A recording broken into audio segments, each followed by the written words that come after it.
فيلمنا بيبدأ في مدرسة ابتدائي اللي كل فصل فيه بيبقى عايش جواه 2 من الحيوانات الأليفة. وأحب أعرفكم على السحلية ليو والسلحفاة سكويرتل، واللي عايشين في فصل سنة 5، أصحاب من سنين وبيفهموا لغة البشر وبيعرفوا يتكلموا زينا بس مش قدام حد، وبيكونوا متضايقين علشان الأجازة خلصت وبكرة هيبقى أول يوم في الدراسة، وده معناه إنهم هيرجعوا تاني للصحيان بدري وللشرح الممل بتاع كل سنة. أما بالنسبة لطلبة سنة 5 بيكونوا بيجهزوا نفسهم وهم فرحانين علشان دي آخر سنة ليهم في ابتدائي، والسنة اللي جاية هيبقوا في إعدادي، والحكاية دي كانت مديهم إحساس بإنهم خلاص كبروا. وتاني يوم بتستقبلهم ميس ساليناس وبتعرفهم إن فصلهم السنة دي في آخر دور، وبعدها بيدخلوا الطلبة الفصل وليو وسكويرتل بيشوفوهم وبيتريقوا على تصرفاتهم، ومن كتر ما شافوا أطفال كتير بقوا عمالين يقولوا ده الولد اللي بيبقى عيان طول السنة، ودي البنت اللي شايفة نفسها، وده الولد اللي بيهزق نفسه علشان صحابه يحبوه. وبتبدأ الحصة وميس ساليناس واللي هي بالمناسبة معاهم من سنين وكل الأطفال بيحبوها بتعرفهم على ليو وسكويرتل، والطلاب بيكونوا مش حابينهم خالص وكمان قرفانين منهم. وبتعرفهم ميس ساليناس ان المدرسة السنة دي عاملة رحلة لملاهي ماجيك لاند كمكافأة لأحسن فصل، وبتشجعهم انهم يكسبوا الجايزة دي. وفي آخر اليوم بيعمل مدير المدرسة اجتماع لأولياء الأمور وبيعرفهم ان ميس ساليناس حامل وان في مدرسة تانية احتياطي هي اللي هتبقى مكانها، لكن أولياء الأمور بيبقوا متضايقين لأن الموضوع ده حصل قبل كده لما كانوا في سنة 3 وولادهم كانوا مستواهم وحش جدا، فبيطمنهم المدير ان الموضوع ده مش هيتكرر تاني. وفي الوقت ده الأهالي بيبعتوا الخبر على الواتساب لولادهم، وولادهم بيكونوا زعلانين وبيبدأوا يخططوا مع بعض هيجننوا المدرسة التانية دي ازاي، لكن بيفتكروا الجايزة اللي عاملاها المدرسة لأحسن فصل فبيغيروا رأيهم. ونرجع تاني للاجتماع بنلاقي 2 من أولياء الأمور واقفين قدام صندوق ليو وسكويرتل، وواحد فيهم بيقول للتاني انت تعرف ان السحلية دي مش بتعيش أكتر من 75 سنة؟ فليو بيسمع الكلمتين دول وبيقلق وبيحاول يفتكر السنة اللي اتولد فيها ولقاها كانت سنة 1949، فبيفضل يعد على ايده ورجله من سنة 49 ل 2023 بس طبعا ما بيعرفش، فبيطلب من سكويرتل صاحبه انه يساعده. فسكويرتل بيعرفه انه مش شاطر في الطرح وان في ارنب في فصل سنة تانية شاطر في الطرح والجمع جدا، وبيقول له كمان انهم مش بيقابلوا الحيوانات الأليفة اللي في الفصول التانية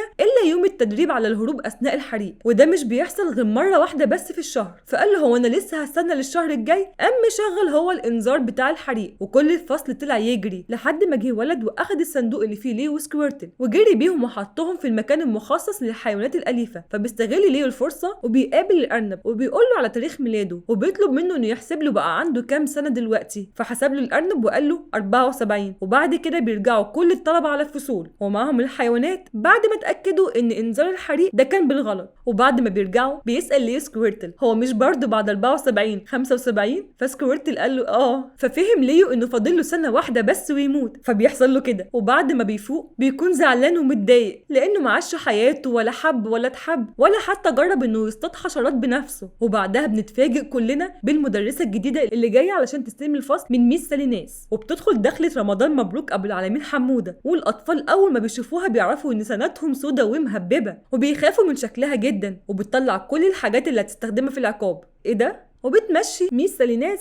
علشان تعرف تتكلم مع الأطفال براحتها، وبعدها بتوزع عليهم كتب قد الداهية وبتعرفهم إن اسمها مالكين، وبتقول لهم إنها هتعلمهم المسؤولية. علشان كده كل واحد فيهم هيختار حيوان أليف من اللي في الفصل كل ويك إند ويخلي باله منه كويس في الأجازة ويرجعه تاني بعدها للمدرسة. ليو في الوقت ده كان فرحان قوي بالحكاية دي، لكن سكويرتل بيقول له أنت فرحان على إيه؟ أنت نسيت زمان لما الأطفال خدونا معاهم بيوتهم عملوا فينا إيه؟ فقال له ليو دول كانوا جيل الثمانينات والتسعينات، إنما دلوقتي الاطفال اختلفوا خالص عن زمان. وبعدين انا ما يفرقش معايا الكلام ده، انا اول ما هروح لبيت حد فيهم ههرب وهعيش حياتي في السنه اللي فاضلالي. وبتقول ميس مالكين يعني ما حدش فيكم رفع ايده، خلاص انا هختار بنفسي. فرفعت بنت اسمها سمر ايديها وقالت هختار ليو. واول ما راح ليو معاها استغل انها مش موجوده فقام كده وشد حيله وخرج من الصندوق ومشي على الحيطه علشان يخرج من الشباك. وسمر في الوقت ده كانت بتتغدى مع عيلتها وليو لسه ماشي على الحيطه. وبعدها سمر اتفرجت على التلفزيون وهو لسه ماشي على نفس الحيطه، وبتعدي ساعات واخيرا وصل للستاره. ومره واحده سمر بتخش وما بتلاقيش ليو فبتقعد تدور عليه وبتروح للشباك وبتفتح الستاره فبيطير ليو وبيقع على ظهره فبيقول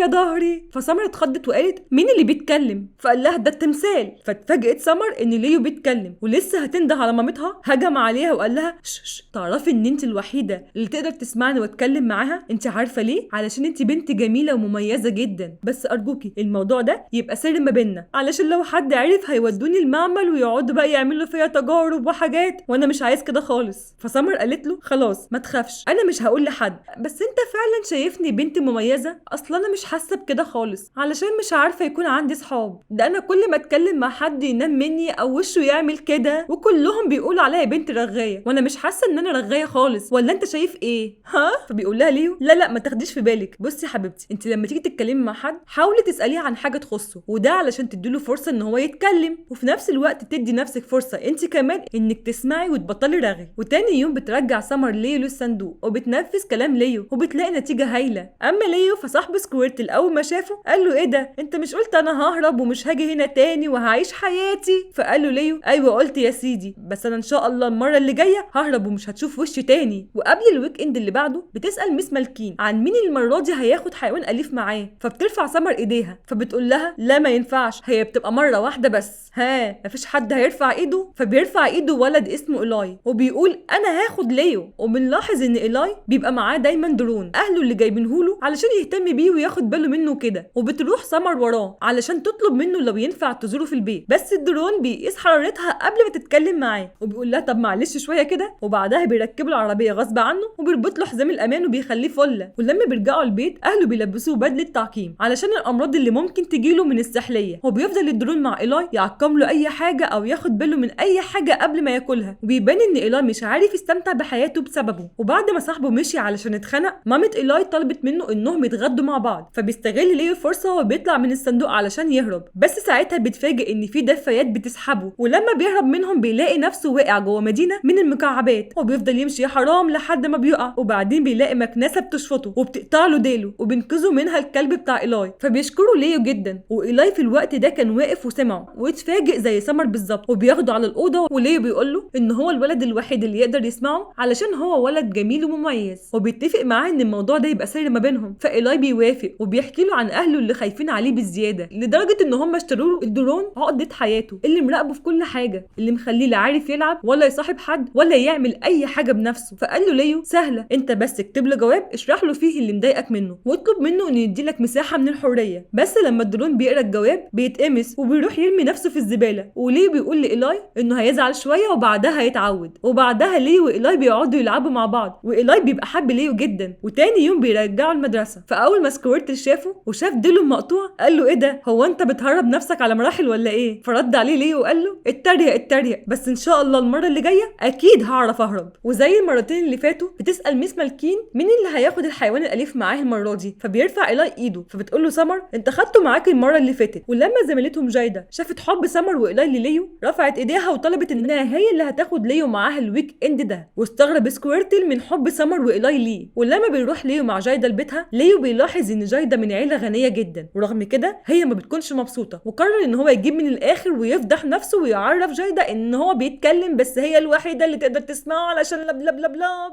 وبعدها بيقول لها ان هو عارف هي ليه مش حاسه بالسعاده، علشان هي شايفه نفسها وبتتعامل مع زمايلها على اساس انها احسن منهم، وده مش صح. فبتقول له جايده ان اهلها هم اللي بيفرضوا عليها انها تتكلم بطريقه معينه، وده علشان هي من الطبقه الراقيه، وبتعرفه ان هي من جواها مش حابه تعمل كده، وان نفسها تتصرف على طبيعتها. فبيفهمها ليو انه مفيش احسن من الصداقه، وانها بالطريقه دي عمرها ما هتبقى سعيده ولا هيبقى عندها اصحاب، وبيطلب منها انها تتصرف بطبيعتها، وساعتها هتحس انها قد ايه بنت رائعه. فبتقتنع بكلامه وبتروح لباباها وبتقول له انها هتعزم كل اصحابها اللي معاها في الفصل على حفله عيد ميلادها. وتاني يوم بيتعمل لجايده حفله كبيره وكل زمايلها بيبقوا موجودين، وجايده بتكون مبسوطه لانهم حضروا حفله عيد ميلادها وبتعاملهم معامله كويسه جدا. وليو بيشوف حيوانات السيرك وبيتكلم مع حصان فيهم وبيساله يا ترى هو مبسوط ولا لا، فقال له انه مش مبسوط لانه مش عارف يعيش حياته زي اي حصان عادي. وبعدها جايده بتروح لليو وبتقول له انت بتتكلم مع الحصان في ايه؟ فبيعرفوا ان حيوانات السيرك متضايقين علشان محبوسين ومش عارفين يعيشوا حياتهم الطبيعيه، وبيطلب منها انها تهربهم. فجايده بتسمع كلامه وبتروح تتفق مع اصحابها على خطه علشان يهربوا حيوانات السيرك. فبيروحوا يفصلوا الكهرباء وبتتفتح كل الابواب قدام الحيوانات وبيطلعوا يجروا وبيبهدلوا الدنيا. اي نعم الحفله بتبوظ بس الاطفال بيبقوا مبسوطين جدا. وليو بيستغل الفرصه وبيخرج من الصندوق وبيهرب مع باقي الحيوانات، لكن بيتفاجئ بصوت جايده وهي بتنده عليه، فبيقرر ان هو يرجع لها تاني. وتاني يوم بيرجع ليو للمدرسه واول ما صاحبي بيشوفه ولسه هيتريق عليه ليه بيقول له ايوه يا سيدي ما عرفتش اهرب استريحت كده. وبعدها بيتكرر الموضوع مع معظم الاطفال. وسكويرتل بيلاحظ ان كل الطلاب وهم ماشيين في اللي بيعدي عليه يديله اكل وفي اللي بيسلم عليه وفي اللي بيديله تليفون علشان يبقى يتكلم معاه. وهنا بيحس سكويرتل ان الحكايه فيها ان وبيقول له هو انت اتكلمت قدام العيال دي علشان كده هم بيحبوك؟ فقال له ليو ايوه علشان لقيتهم محتاجين اللي يتكلم معاهم ويحل مشاكلهم وبيعرفوا انه بيحس بالسعاده لما بيكون مع الطلبه وخصوصا لما بيسمعهم وبيساعدهم في حل مشكلتهم. فبيقول له سكويرتل بس ده ما ينفعش يا برنس ان حد يعرف انك بتتكلم وانت عارف ان ده خطر. فبيطمنه ليو وبيقول له ان كل واحد فيهم فاهم اني بتكلم معاه هو وبس وبعدين انا مش فارق معايا الموضوع ده. انا كل اللي فارق معايا اني اقدم النصيحه لحد يكون محتاجها قبل ما اموت. وبيبدا يحكي ليو لسكويرتل عن الاطفال اللي قابلهم وبيحكي له عن الولد اللي ما عندوش ثقه في نفسه بسبب ان صوته غريب وقال له ليو ان صوته حلو ويشبه صوت مطرب مشهور. فساعتها الولد فرح وحكى له عن البنت اللي اسمها ميا واللي عندها مشاكل بسبب ان باباها ومامتها منفصلين وده مخليها دايما بتعيط لما بتقابل اي مشكله. وبيفهمها ليو ان العياط مش حل وانها لازم تبقى شجاعه وتحل اي مشكله تقابلها بنفسها. وبعدها حكى لها حدوته قبل النوم زي ما كان جدها بيعمل معاها. وبيعرف سكويرتل ان هو شال فكره الهروب من دماغه خالص. وفي الاسبوع اللي بعده بيطلب ولد اسمه انتوني انه ياخد ليو معاه. فبيخاف ليو جدا وده علشان انتوني عيل مشاغب ومؤذي. وبعد ما بياخده وبيمشي بيه بيتفاجئ ليو ان سكويرتل كان مستخبي تحت المفرش وقال له انا جاي معاك المره دي وده علشان ينقذه من انتوني لو تعامل معاه بعنف. وبيقول له عشان انت صاحبي واخويا انا اللي هتكلم مع انتوني وخليك انت بعيد علشان انا خايف عليك منه. وطبعا الحقيقه ان هو بيعمل كده علشان غيران منه ونفسه الطلبه يحبوه زيه. واول ما بيروحوا معاه بيتكلم سكويرتل مع انتوني وطبعا انتوني اتفاجئ زي كل الطلبه وبيقول لانتوني نفس الكلام اللي كان بيقوله ليو لكل طالب كان بيروح معاه البيت. وبيقول له ها احكي لي عن مشاكلك. وانتوني بيقعد يحكي له عن مشاكله وبيطلع ولد كيوت وبيحكي له ان هو زعلان علشان هو ولد فاشل وسقط قبل كده. فبيصعب على ليو جدا وسكويرتل حس ان الموضوع كبير عليه ومعرفش يقدم له اي نصيحه. والولد فضل صاحي طول الليل وبيكون زعلان علشان مش لاقي حد يحل له مشكلته. وبيستنى ليو لحد ما سكويرتل ينام وبيروح له انتوني وبيحاول يقنعه انه ولد شاطر وقوي وهيقدر يحل مشكلته بنفسه وانه هيعرف يحسن من مستواه الدراسي وهيبقى من المتفوقين كمان. وفي المدرسه ميس مالكين بتقول لهم ان كلهم خدوا السحليه وان جه الدور على السلحفه علشان ياخدوه معاهم لكن كل الطلاب بيقولوا انهم عايزين ياخدوا السحليه معاهم تاني. فبتوافق ميس مالكين بس بشرط انهم يذاكروا ويجيبوا درجات كويسه السنه دي وكمان يكسبوا المسابقه. فالطلبه كلهم طبعا وافقوا ومن ساعتها هم اتغيروا خالص وبقوا بيسمعوا الكلام وشاطرين وبيعملوا كل حاجه بتقول عليها ميس مالكين. وبتعدي الايام وبيلاحظ مدير المدرسه انه مستوى الطلاب بيتحسن يوم بعد يوم. فبيشكر ميس مالكين على مجهودها اللي بتبذله مع الطلبه وبيقول لها انها لو كملت كده لاخر السنه هتشتغل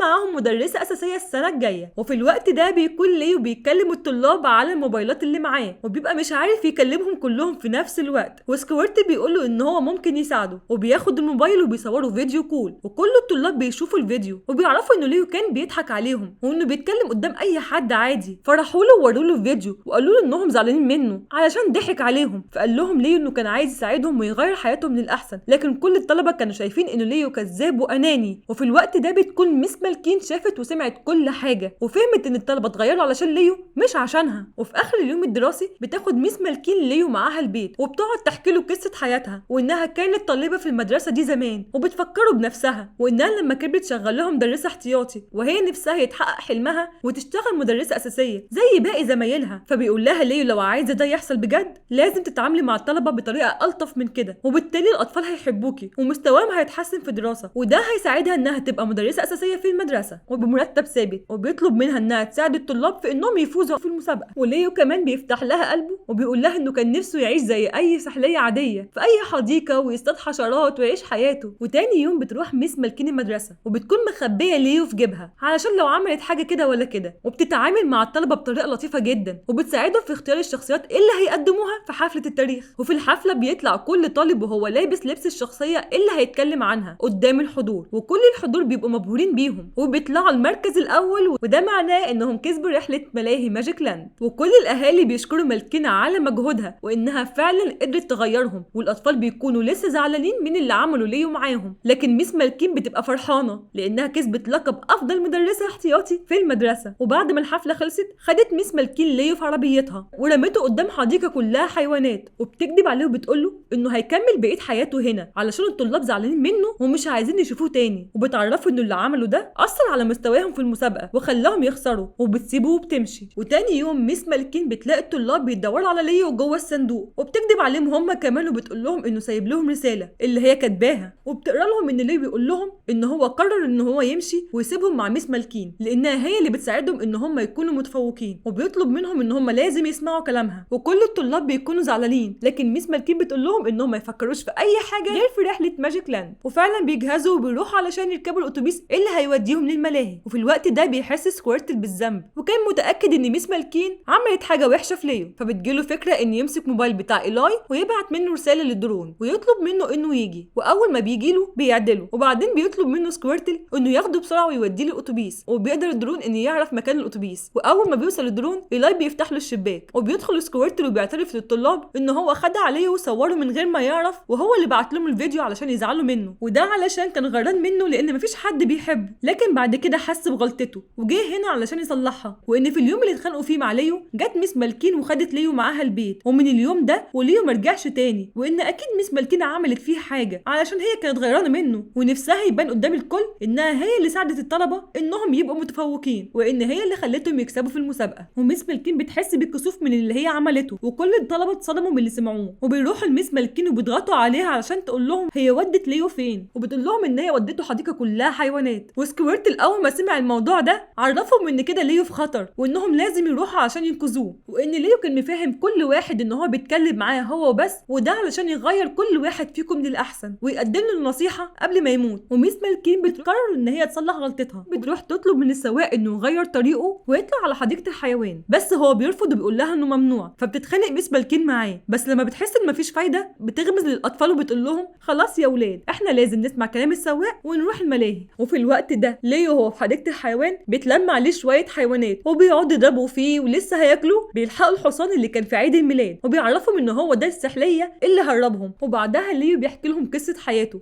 وبيعرفهم انه هيموت قبل ما يعيش حياته او يصطاد حتى الحشرات بنفسه. فبتقول له السحليه ليه هو انت عندك كام سنه؟ فرد عليه ليو 74. فقال له يا راجل ده انا عندي 110 واللي جنبي ده عنده 95 سنه، يا ابني احنا بنعيش اكتر من 100 سنه، وده لو كان حظك حلو ومفيش تمساح اكلك. وبيفرح ليه لما سمع الخبر ده وبيقول بصوت عالي ده احلى خبر في الدنيا. ونرجع لطلاب سنه 5 بنلاقيهم بيطلبوا من السواق ان هو يشتري لهم شويه حلويات، ومره واحده بيسيبوه هو مع الحلويات وبيطلعوا يجروا بسرعه ويركبوا الاتوبيس، وطالب فيهم بيركب مكان السواق وبيسوق هو الاتوبيس. وليه بيقرر ان هو يرجع المدرسه علشان يعتذر للطلاب. فحيوانات السيرك بيقولوا له ان هم هيساعدوه علشان يرجع تاني للمدرسه، وهم ماشيين بيتفاجئوا كلهم بمجموعه تماسيح فبيخلعوا كلهم وبيسيبوا ليه لوحده. وليه يا حرام بيبقاش عارف هيعمل ايه. ولحسن الحظ في الوقت ده بيوصل اتوبيس المدرسه، والاتوبيس كان عمال يخبط في الشجر، وده طبعا لان في طفل هو اللي سايق ومش عارف يتحكم في الاتوبيس، وعلى اخر لحظه بيقف والتماسيح بيفتكروا الاتوبيس وحش فبيخافوا وبيطلعوا يجروا، وبعدها بينزلوا كل الاطفال من الاتوبيس. وليه بيفرح انهم جم علشانه فبيعتذر لهم ان كذب عليهم وبيعرفهم ان هو عمل كده علشان كان عايز يساعدهم ويغير حياتهم للاحسن. فبيقولوا له ان هم مش زعلانين منه، بالعكس، وبيعرفوه ان هم كسبوا المسابقه بفضل نصايحه، وبيطمنوه ان هو لما يموت هيعملوا له جنازه تليق بيه. فبيعرفهم ليه ان هو بيعيش اكتر من 100 سنه. فبيفرحوا كلهم وبيرجعوا كلهم للمدرسه، وبتعدي الايام وبتزورهم ميس لناس فاكرينها ومعاها البيبي بتاعها، وبيفرحوا كلهم بالبيبي. والسنه بتخلص والطلاب بينجحوا، ويوم حفله التخرج بتاعتهم بيودعوا ليه وسكويرتل وبيعرفوهم ان هم عمرهم ما ينسوهم. وبيروح مدير المدرسه لميس مالكين وبيعرض عليها انها تشتغل مدرسه اساسيه بمرتب ثابت، فبتقول له انا موافقه بس بشرط هاخد ليه وسكويرتل في اي فصل هدخل فيه. وبس كده، وهنا بقى تكون خلصت الحدوته. يا ريت بقى ما تنساش في اللايك والسبسكرايب. باي باي.